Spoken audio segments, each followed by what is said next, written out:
I'm with Rob Blackman, the voice of Purdue men's basketball, and also obviously on the Purdue Radio Network as well in football. And Rob, we want to hit there's a variety of topics. You and I have known each other for some 22 years, and that's a good thing for me. But the opportunity to talk about obviously tonight's game, Indiana. We're recording this, truth be told, a day or two early, but we're going to talk like it's tonight. Rob knows that masterful skill that we do in broadcasting. But obviously after the Michigan game on Tuesday night and a tough loss where Purdue was at arm's length. I mean, Michigan had Purdue at arm's length throughout the course of the basketball game, and Michigan is really, really good. What do you think coming back? Purdue owes Indiana one after probably its worst first half of the season down in Bloomington. What do you see tonight? Because it's going to be a charged environment. I don't think it'll be too subdued for too long, despite Tuesday's results. But what do you think? Well, I do think, and this is not even my own original thought, I have to give credit to my broadcast partner, Bobby Riddell, because he said this to me. I don't even know that it made the air in our post-game show Tuesday. I think he said it during the commercial break, but probably from a Purdue standpoint, the timing here is just about right to have Indiana coming to town, coming off that loss. No offense to, say, a Washington or an Oregon, but I don't think you maybe would get the juice in the building coming off that loss to number one Michigan the way you're going to have tonight for this one against Indiana. So at least it looks, and you know how this works, just because on paper it looks like it's right doesn't mean it's going to be right, but it sure looks on paper like this is pretty good timing for Purdue here. And the fact, obviously, that Indiana won that first game down in Bloomington, one would think would have the Boilermakers on edge a little bit here. I would caution Purdue fans, though, if you look at the schedule, I'm talking about all the advantages for Purdue in scheduling. Indiana's had the whole week off to prepare for this game.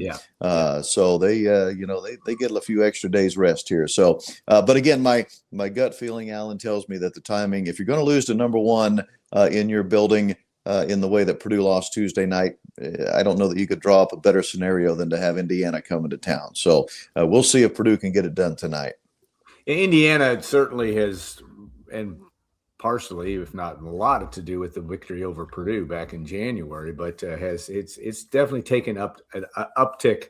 It's had the 20-point loss recently, but this is a team that is going to get your attention. They can shoot the three, and if they don't like what they shoot, they're going to shoot it some more. We know that, and that has not always been Purdue's strength. And it also, when we saw it in Michigan, shooting the three extremely well, that can be the great equalizer. Even in a game in Mackey Arena where Purdue, is a decided favorite.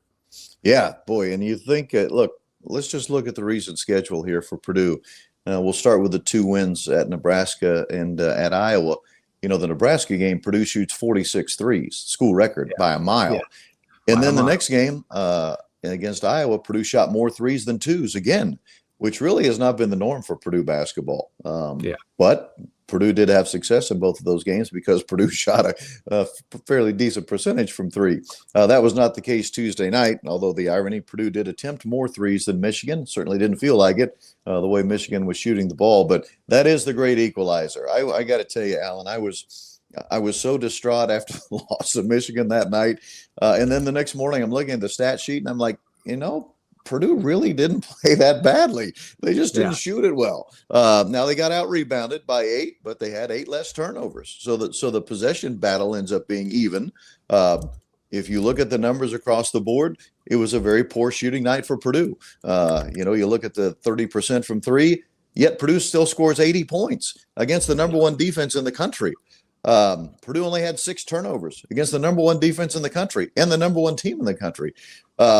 So Braden Smith, I think, would be the first to tell you he played his worst half of basketball in that first half all season. He still finishes with 20 points and 6 assists and 4 steals, even though he didn't score a single point in the first half. So, and Trey Coffin-Wren played at such a high level with a double-double.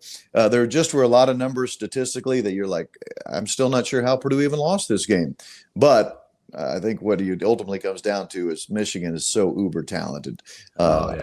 And the fact that they shoot 55% from three. Okay, look, that's 20 percentage points better than their norm. They'd been 35% from three in the Big Ten games only. They go 55% at Mackey.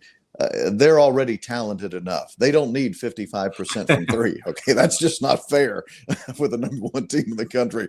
So I just don't see any scenario that Purdue is going to beat them on Tuesday, not with Michigan shooting like that and Purdue shooting the way it did. So, again, hope this is a good sign that Purdue can muster 80 points against the number one defense in the country and shoot it as poorly as they did. And maybe that ultimately is a good sign going forward. I'm not sure, but I sure hope it is. Yeah, Michigan certainly gets your attention, though, with its length under the basket, its length everywhere, and that I think was they really were impressive from that standpoint. But shooting matters, and no question that Michigan is barring anything unforeseen is going to win the undisputed Big Ten championship, though it does have to play Illinois on the 27th of February. The common thread, though, it's been interesting at home, and Purdue's had some challenges defending the three at times, but it's been interesting at home in a difficult way for Purdue fans. But you have losses to Iowa State, which a game that wasn't really close at all. And then, of course, at the game at Illinois, which was very close, and Purdue had a chance to close it out, leading late in that game, and Michigan. But the common thread, these are very, very skilled teams that shot the ball extremely well. I mean, what any other things that you take from those three losses in Mackey Arena from a Purdue standpoint? Well, I would take, and I mentioned this on the radio broadcast Tuesday, to me, of all the amazing things that just don't seem to make any sense this season, especially with this year's team, is Purdue is 3-3 against the top 15 in the country, which is, I think you can live with that. You go 3-3 against the top 15, but all three of the losses have come at home. That just makes no sense. How have you? The three losses have all come at Mackey Arena, where certainly Purdue normally has a very decided advantage against the opposition. And then you throw in the fact that what you're alluding to, that all three of those games, the opponent really shot it extremely well from three. And you find yourself walking out of the gym going, well, if they wouldn't have shot it like that from three, we'd probably win the game. Unfortunately, we've had to say that 3 times now, which again is just, to me, is mind-boggling that you're 3-3 against the top 15 and your 3 losses have come at home. Think about this, Alan. When the schedule first came out, we saw the games that were home and away, the single plays I'm talking about. And we saw Illinois. Yeah. All right, only have to play them at home. What a break for Purdue. Yeah. Michigan. Only have to play them at home. What a break for Purdue. Well, it turned out not to be such a good break when it was all said and done. So that's what I take from all of that, just the maddening fact that Purdue has been so dominant at Mackey Arena over the years, yet for whatever reason this year, against the elite competition, Purdue has not found a way to get it done. Hopefully that changes very soon, but now you're kind of running out of chances to win some home games because you're running out of home games here.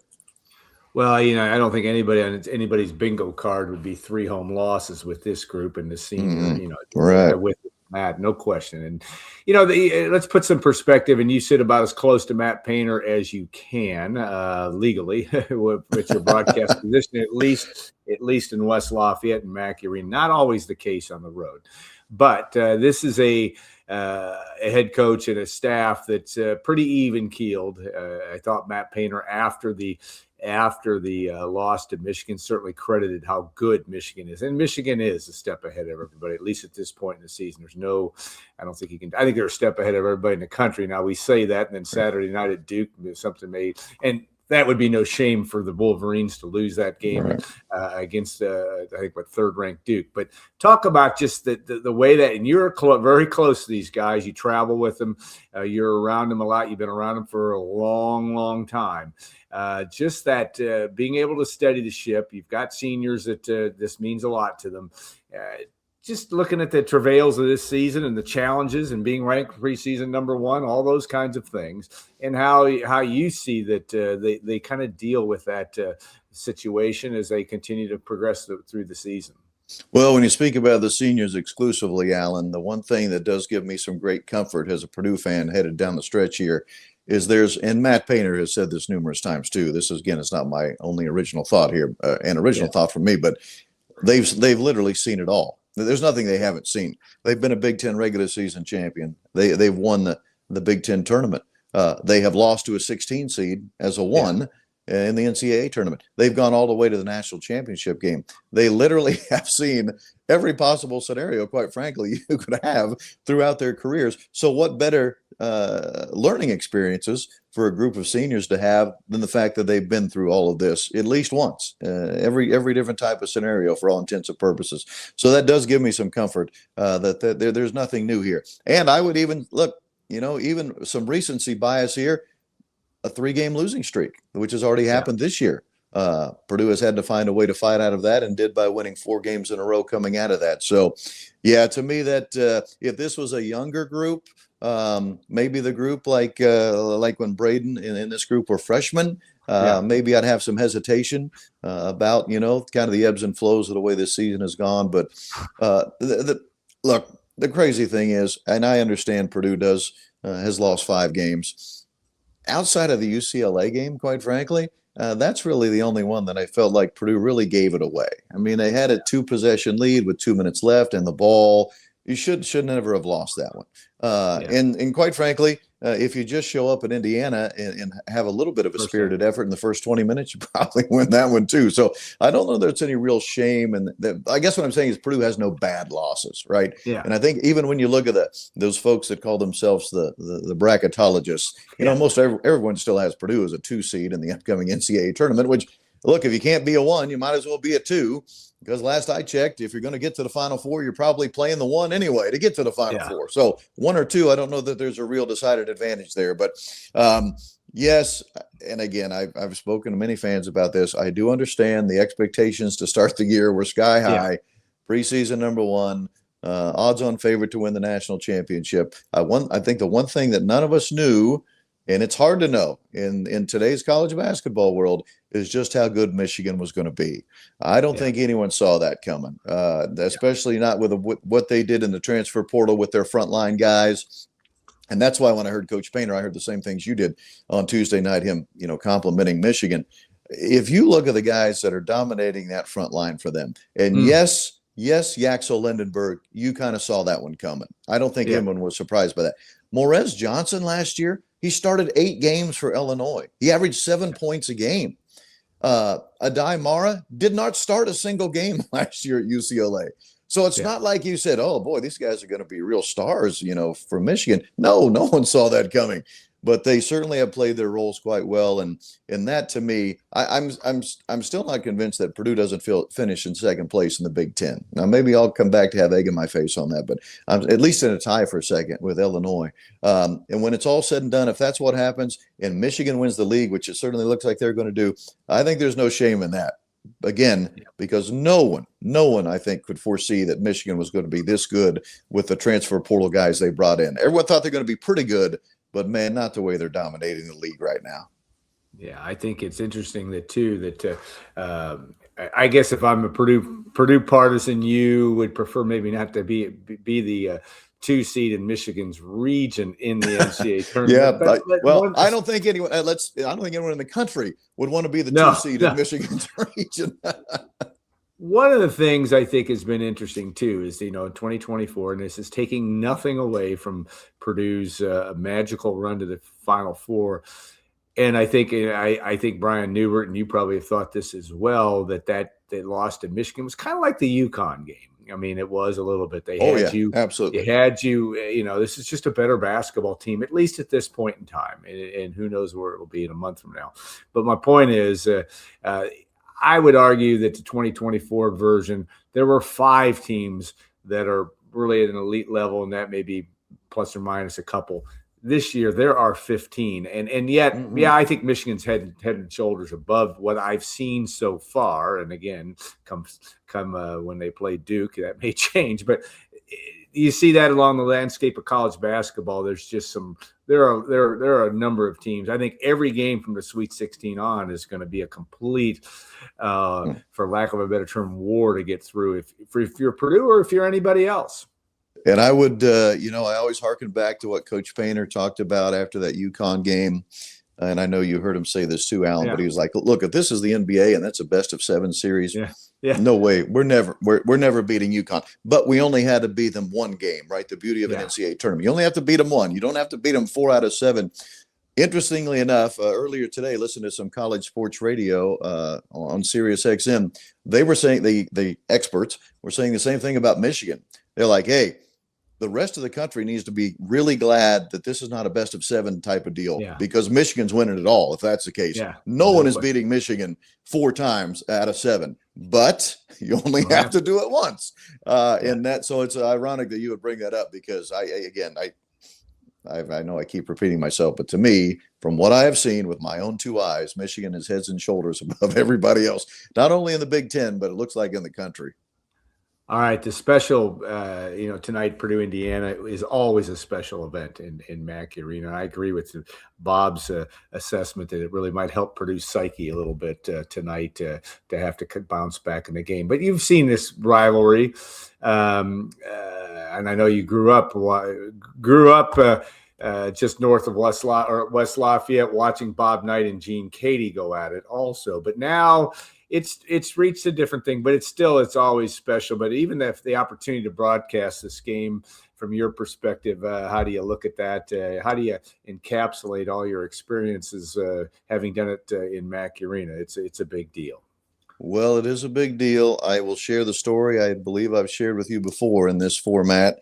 When Bob Knight had his company, when he came back to Assembly Hall for the first time in years, my broadcast partner at that time was still Larry Clisby. And it is halftime. They brought Coach Knight out at halftime, full house, as you might imagine. No one had gone to the bathroom nor the concession stand, because they knew Coach Knight was coming out of that tunnel. And I'm doing my halftime spiel, talking about what I'm seeing on the court. And I turned to Cliz to get a comment from him, and he's full crying, tears coming out of both eyes. And so I got flustered just with the commercial break. I said, "Is it a commercial?" I'm like, "Cliz, hey man, what, you okay?" And he's like, "You just don't understand how special this is from a Purdue guy's standpoint." And then, as he quickly pointed out, I called every single game when I was here between Bob Knight and Gene Katie. So what a big deal that was for him. So I use that as a way of leading into, if Larry Clisby is in tears for the other team's coach, for Bob Knight to make an appearance, that tells you how special this rivalry is. And yes, I am not a Purdue graduate, but I, as you said, grew up 30 minutes or so north of Purdue and grew up rooting for Purdue. And I understand what it means. And I feel very blessed to have the opportunity to be a small part of it. But hey, there's nothing like it. And I would just look at really even the last 4 years or so, where there's basically been, split series, each team's winning one game a year for the most part. It's not because, the team that wins has had the better team. It's just because it is the rivalry game and it means more. And this will probably make a few Indiana fans mad. And I understand that, but Purdue is a better team than Indiana right now. And Purdue should have won in Bloomington, but they did not, because Purdue did not come out with the type of intensity needed for that type of a rivalry game, which was very unfortunate. So hopefully there is a lesson learned in the game tonight, because Purdue can ill afford to start slowly again tonight against Indiana, or guess what? We're going to have the same result, unfortunately. Yeah, no doubt. Anything can happen. All right. Rob Blackman be the last person to toot his horn about being named Indiana Sportscaster of the Year. And I think, and I get that, but it's quite an honor. And the thing I am most impressed about Rob, and I'm doing another story for another publication on it. I've got to meet the Blackman posse, even though these are all great broadcasters, and his lovely wife, Steph, etc. But Rob Blackman is, in tying to Larry Clisby. First, I want to ask you, encapsulate what that means to you to win the Sportscaster here, because you're doing racing, you're doing other things, but it's a tremendous honor, I'm sure. Yes, it is. When I originally found out I'd been nominated with a group of 4 or 5 others, I thought that was pretty cool, certainly, and I felt very honored, but I didn't realistically think I would win. Which is okay. I don't mean that's fine. The great irony to this, or I guess uniqueness of the story, is I actually got the phone call on New Year's Day in the afternoon, and I didn't answer the phone because it was a strange number from North Carolina calling in the afternoon on New Year's Day. I just assumed this has to be spam. How could it not be? Who calls on New Year's Day? And then I found out later that night when I listened to the message that, congratulations. So, quite an honor. Again, back to the Cliz. I know I referenced the Cliz a bunch, but he's so important to me. He always had a funny line because for years, Don Fisher, the longtime voice of Indiana basketball and football, IU Hoosiers, he kept winning this award year after year after year. Yeah. And Cliz would always joke with Don when he would see me, say, Don, you only win that award because you pay the yearly dues to be in the group. and so now I finally win it. I wish the Cliz were here to see me win it so I could say to him, you know what, Cliz, I didn't pay the dues, yet I somehow still won. I'm not sure how this happened, but quite an honor. Yes, certainly came from out of left field a little bit for me, but I'm over the moon that the rest of the folks in the state thought highly enough to me to vote for me as the broadcaster of the year. And the coincidence, and I don't think it's irony, but the coincidence is Don Fisher's going to be a guest here later on this show. And, right. And well, I think you'll have to ask him out, but I think he's won the same award 30 some times, maybe. Yeah. So I have a long way to go to catch him, but at least I finally have one that I can put on my mantle. Yeah, no doubt. And Fish has had quite the year this year in football. Yes, he has. We'll be talking about that a little bit.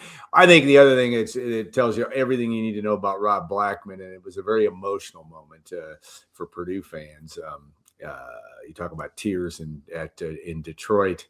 Where Purdue has its moment in the sun where it beats Tennessee in the most dramatic fashion.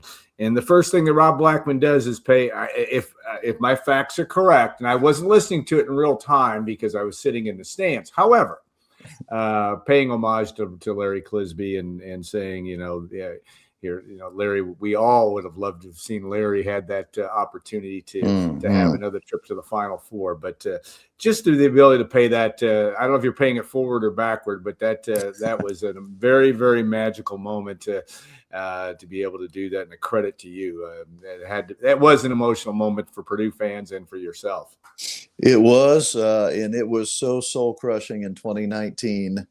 We were so close to getting Cliz one bounce of basketball. Four. Yeah, 0.3 of a second, quite frankly, 0.3 of a second. So kind of just felt appropriate in that moment to make sure that I knew Cliz was watching anyway. He had a really good seat from up top, but that was a lot of fun. Yeah, and you're still doing it, right? Your first three of the day of each broadcast is always a bullseye. First made three is always a bullseye. So I'll do that as long as they'll keep me employed at Purdue. I can promise you that. All right, that's great stuff. All right, I do want to ask you about your prep, and everybody that talks to you talks about how, to do this well, you have to know what you're talking about. And yes, you have the opportunity to be around coaches, and if you're around Matt Painter long enough, you're learning a lot of basketball anyway, and his staff. I mean, they're just savants when it comes to that. But talk about that prep and being able to do it. You're not rolling out the ball to do it. You've got a good broadcast partner in Bob Riddell, and the great Wes Scott helps put a good broadcast together. But what is your typical prep like for Indiana? What are you paying attention to? What do you watch? What do you see? You've got an opportunity in the wonderful world of YouTube to watch press conferences. Maybe it's a little bit easier than it was 20 years ago, but what does that look like for you? Well, number one, I am really, really fortunate that from a Purdue basketball standpoint, I'm basically given carte blanche to just about anything I want. Now, granted, I understand my place, and I say that because I'll sit in on film with our team, with our coaches. I'll sit in on scouting reports with our coaches. When I say I know my place, I sit in the back of the room and do not comment because they don't need to know my thoughts. But what a great luxury for me to know what, from a Purdue basketball standpoint, the game plan is going to be, and who the better players are for the other team and what it is they do well.